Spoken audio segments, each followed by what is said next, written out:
Hi everyone, I'm Sil, and this is Slow Easy English. In today's video, I want to talk about cognitive dissonance. What is cognitive dissonance? Well, basically, it is distress that your mind feels, and sometimes it's subconscious, you don't even realize it, but it is distress that your mind kind of has when it realizes that your beliefs or your attitudes and your behavior are contradicting each other.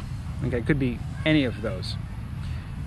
And what happens at that point is that your mind finds a way to reduce the cognitive dissonance that it is experiencing. So what is an example of cognitive dissonance as it happens in real life? Well, the typical example used is smokers. Smokers know that it is very bad for their health, that they can get very sick or even die from smoking, and yet they continue to smoke. This doesn't make a lot of sense.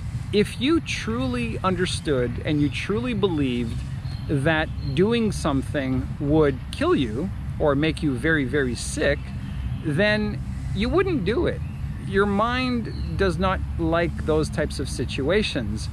It causes stress, and that stress is the cognitive dissonance.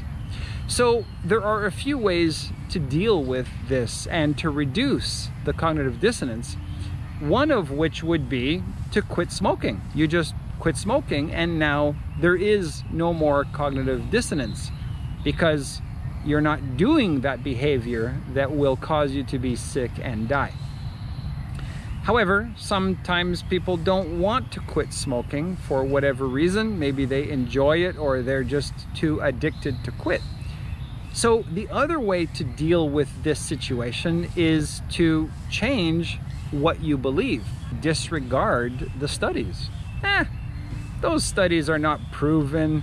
That's just statistics. It's not everybody. You know, it's not going to affect me like that. I'm not going to get sick and die because I exercise. You know, that kind of thing. Some people don't believe the science at all. Some people, they believe it, but they say, oh, that's only if you smoke a lot and if you smoke for a long time. But I only smoke a few cigarettes a day. I'm not going to get cancer. So there are several different ways to deal with cognitive dissonance. One is to change the behavior so that it aligns with your beliefs, and the other is to change the beliefs so that they align with the behavior. And this can happen not just with smoking. That's, of course, just one example. There are many, many, many, many examples that you can find in our everyday lives. You know, another one would be dieting, right? You're on a diet, but you had a craving and you gave in to that craving to have a big bowl of ice cream. And now you blew your diet. Well, now that you've already blown your diet, you can't change your behavior. It's too late. So you tell yourself, it's okay. You know, it's a few calories extra, but it doesn't make a difference long term. It's not going to ruin my entire diet. Or you might tell yourself, okay, tomorrow I promise I'm going to, exercise that much harder to burn off more calories.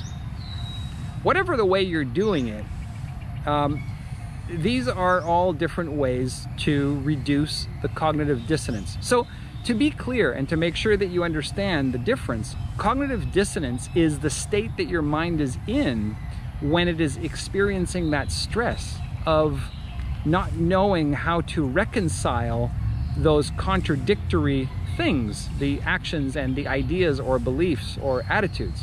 What happens afterwards is not the cognitive dissonance. The cognitive dissonance results in some action or some rationalization. So if you change your behavior, that's taking action. If you change your belief, that is rationalization. And so that's it. I hope this video helped you understand cognitive dissonance a bit better. And if it did, please give a thumbs up to like it and subscribe.